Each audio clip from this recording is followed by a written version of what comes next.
नमस्कार दोस्तों, आज की वीडियो में हम लोग करेंगे उत्तर प्रदेश पुलिस के लिए हिस्ट्री प्रैक्टिस सेट। ये हम लोग का पहला प्रैक्टिस सेट होगा जो कि आपके एग्जाम के लिए काफ़ी महत्वपूर्ण होगा। तो चलिए आज के सबसे पहले क्वेश्चन को देखते हैं। सबसे पहला क्वेश्चन है दोस्तों, द्वितीय बहुसंगीति का आयोजन कहाँ हुआ था। क्वेश्चन में आपसे पूछा जा रहा है द्वितीय बहुसंगीति का आयोजन कहाँ हुआ था। ऑप्शन नंबर ए देखिएगा राजगीर में, ऑप्शन नंबर बी वैशाली में, ऑप्शन सी पाटलिपुत्र और ऑप्शन नंबर डी काशी में। तो याद रखिएगा दोस्तों, द्वितीय बहुसंगीति का जो आयोजन हुआ था ऑप्शन नंबर बी यानी वैशाली में हुआ था। और इसका ट्रिक क्या है, तो इसका ट्रिक है बसालो। बसालो बस हो जाएगा आपका वैशाली, वस हो जाएगा आपका वैशाली, सस हो जाएगा दोस्तों इसका सर्वकामिन यानी सर्वकामिन इसके अध्यक्ष हैं। और लोस हो जाएगा आपका कालाशोक। कालाशोक, कालाशोक इस समय क्या है, शासक है। तो कालाशोक के शासनकाल में हुआ था द्वितीय बहुसंगीति का आयोजन। और स्थान क्या है, स्थान वैशाली है। और सर्वकामिन इसके क्या है, तो इसके अध्यक्ष हैं। और कालाशोक इसका क्या है, तो कालाशोक इस समय का शासक है। तो मैं आशा करता हूं कि यह क्वेश्चन आपको क्लियर हो गया होगा। आगे बढ़ते हैं दोस्तों क्वेश्चन नंबर 2 पे। क्वेश्चन नंबर 2 है आपका, कौटिल्य प्रधानमंत्री थे। कौटिल्य प्रधानमंत्री थे। ऑप्शन नंबर ए देखिएगा चंद्रगुप्त द्वितीय विक्रमादित्य के, ऑप्शन नंबर बी अशोक के, option number C Chandragupta Maurya के और ऑप्शन नंबर डी है दोस्तों राजा जनक के। तो क्वेश्चन नंबर 2 का राइट आंसर हो जाएगा option number C. Option number C यानी कौटिल्य चंद्रगुप्त मौर्य के क्या थे, प्रधानमंत्री थे।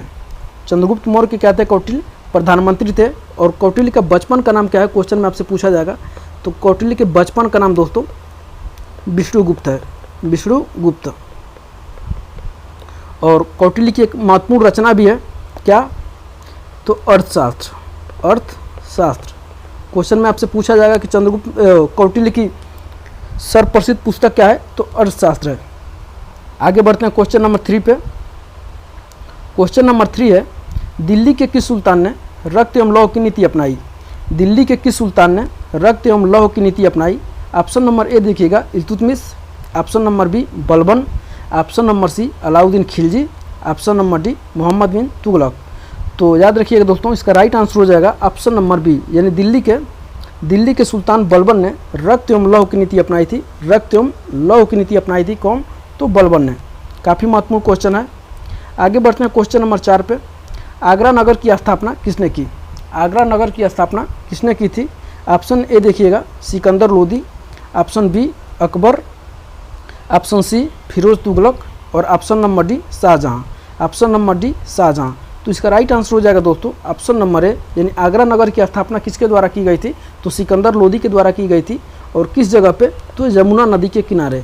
यमुना नगर के किनारे बसा हुआ क्या है, यमुना नगर के किनारे बसा हुआ कौन सा नगर है, तो आगरा है। आगे बढ़ते हैं क्वेश्चन नंबर 5 पे। क्वेश्चन नंबर 5 है आपका, महारानी लक्ष्मीबाई की समाधि कहाँ स्थित है। महारानी लक्ष्मीबाई की समाधि कहाँ स्थित है। ऑप्शन नंबर ए देखिएगा मंडला में, ऑप्शन नंबर बी मांडू में, ऑप्शन नंबर सी जबलपुर में और ऑप्शन नंबर डी ग्वालियर में। ऑप्शन नंबर डी ग्वालियर में। तो इसका राइट आंसर हो जाएगा दोस्तों option number D. Option number D यानी महारानी लक्ष्मीबाई का जो समाधि है वह ग्वालियर में स्थित है। क्वेश्चन में आपसे पूछा जाएगा इनका जन्म कहाँ पे हुआ था। तो इनका जन्म हुआ था दोस्तों वाराणसी में। इनका जन्म हुआ था वाराणसी में। और इनकी मृत्यु कहाँ पे हुई थी, इनकी मृत्यु ग्वालियर में। तो यहीं पे इनका समाधि भी है, कहाँ पे, ग्वालियर में। आगे बढ़ते हैं क्वेश्चन नंबर 6 की तरफ। क्वेश्चन नंबर 6 है आपका, 1857 के स्वाधीनता संग्राम का प्रतीक था। 1857 के स्वाधीनता संग्राम का प्रतीक था। ऑप्शन नंबर ए देखिएगा दोस्तों कमल और रोटी, ऑप्शन नंबर बी बाज, ऑप्शन सी रुमाल और ऑप्शन नंबर डी 2 तलवारें। तो इसका राइट आंसर क्या हो जाएगा दोस्तों, इसका राइट आंसर हो जाएगा ऑप्शन नंबर ए यानी 1857 के स्वाधीनता संग्राम का जो प्रतीक क्या था, तो कमल और रोटी। कमल और रोटी भूलिएगा नहीं, काफ़ी महत्वपूर्ण क्वेश्चन है। आगे बढ़ते क्वेश्चन नंबर 7। क्वेश्चन नंबर 7 काफ़ी महत्वपूर्ण रहेगा आपके लिए। वेदों की ओर चलो का नारा किसने दिया था। वेदों की ओर वापस चलो या वेदों की ओर चलो का नारा किसने दिया था। तो ऑप्शन ए देखिएगा Raja Ram Mohan Roy, option number B Dayanand Saraswati, option number C Vivekananda और option number D Ramakrishna Paramhansa. Ramakrishna Paramhansa. तो इसका राइट आंसर हो जाएगा दोस्तों, इसका राइट आंसर हो जाएगा ऑप्शन नंबर बी, यानी वेदों की ओर वापस चलो का नारा किसने दिया था? दयानंद सरस्वती, दयानंद सरस्वती। और दयानंद सरस्वती से संबंधित कुछ महत्वपूर्ण पॉइंट है, तो याद रखिएगा। दयानंद सरस्वती ने 1875 में माफ़ करिएगा 1875 में आर्य समाज की स्थापना किए थे, आर्य समाज की स्थापना किए थे।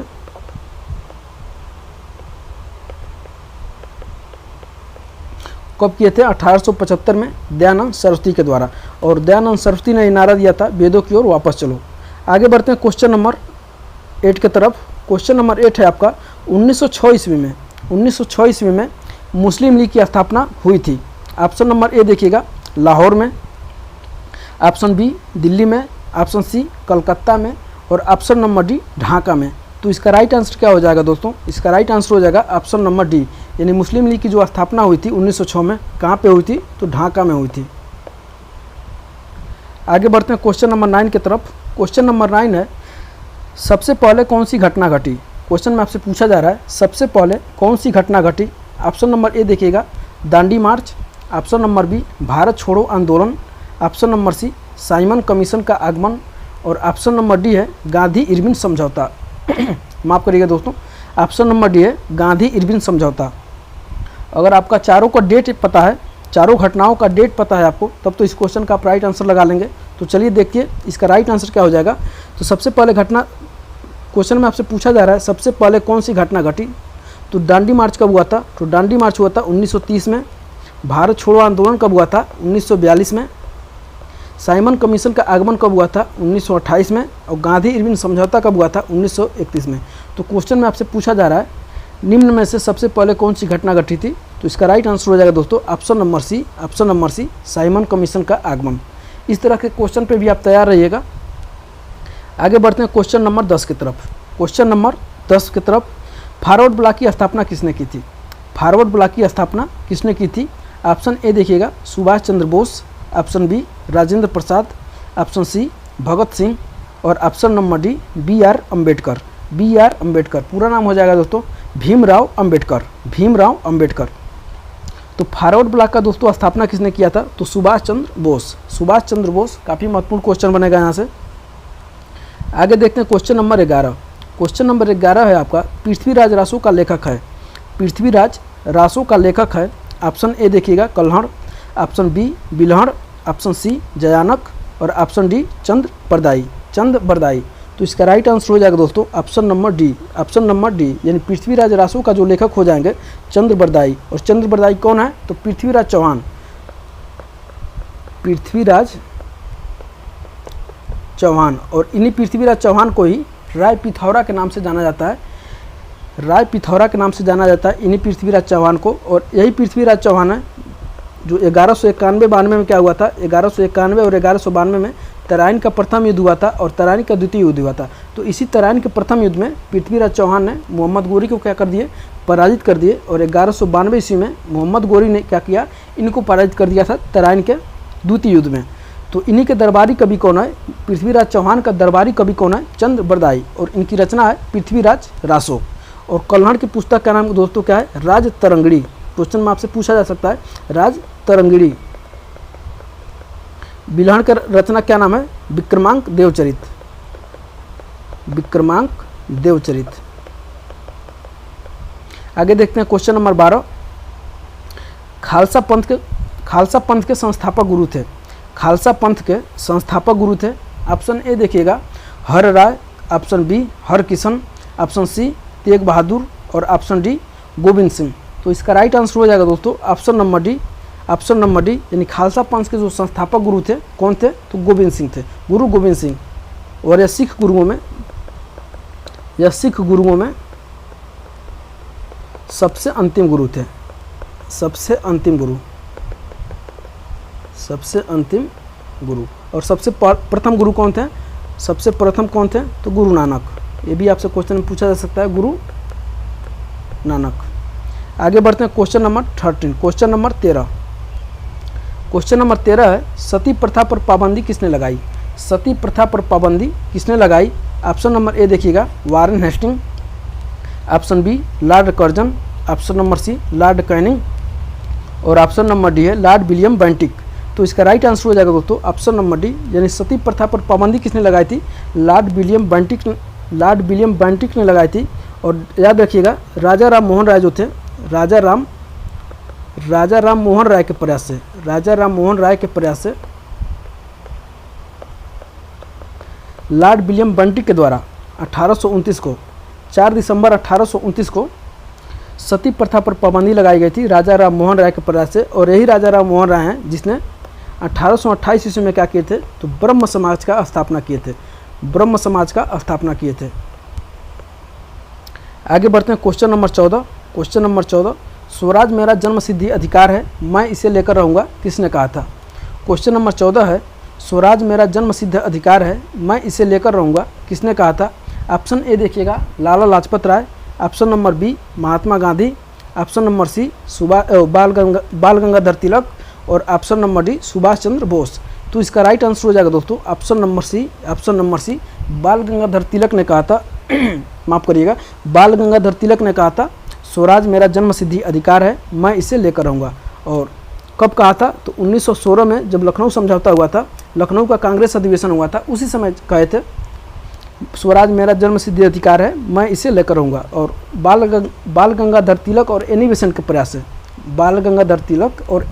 प्रयास से गरम और नरम दल में क्या हुई थी? आपसी हुई थी, मतलब आपस में मिले थे। आगे देखेंगे दोस्तों क्वेश्चन नंबर 15 को, कांग्रेस की प्रथम महिला अध्यक्ष कौन थी? ऑप्शन नंबर ए देखिएगा Vijaya Lakshmi Pandit, option number B Pandita Ramabai, option number C Sarojini Naidu और ऑप्शन नंबर डी राजकुमारी अमृत कौर। तो इसका राइट आंसर क्या हो जाएगा? इसका राइट आंसर हो जाएगा दोस्तों ऑप्शन नंबर, कांग्रेस की प्रथम महिला अध्यक्ष कौन थी? और माफ़ करिएगा थोड़ा सा क्वेश्चन में थोड़ा सा एरर है, कांग्रेस की प्रथम यहाँ पे हो जाएगा क्या?